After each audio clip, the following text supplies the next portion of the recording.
حامدا و مصلیا اما بعد۔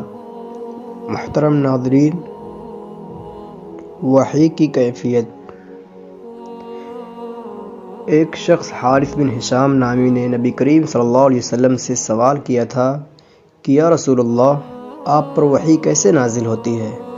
آپ صلی اللہ علیہ وسلم نے فرمایا کہ وحی نازل ہوتے وقت کبھی مجھ کو گھنٹی کی سی جیسی آواز محسوس ہوتی ہے، اور وحی کی یہ کیفیت مجھ پر بہت شاق گزرتی ہے۔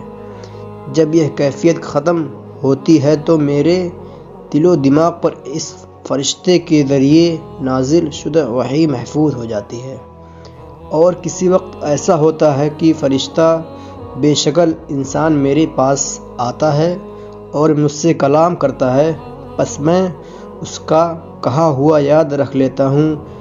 حضرت عائشہ رضی اللہ عنہا کا بیان ہے کہ میں نے سخت کڑاکے کی سردی میں نبی کریم صلی اللہ علیہ وسلم کو دیکھا کہ آپ صلی اللہ علیہ وسلم پر وحی نازل ہوئی، اور جب اس کا سلسلہ موقوف ہوا تو آپ صلی اللہ علیہ وسلم کی پیشانی پسینے سے شرابور تھی۔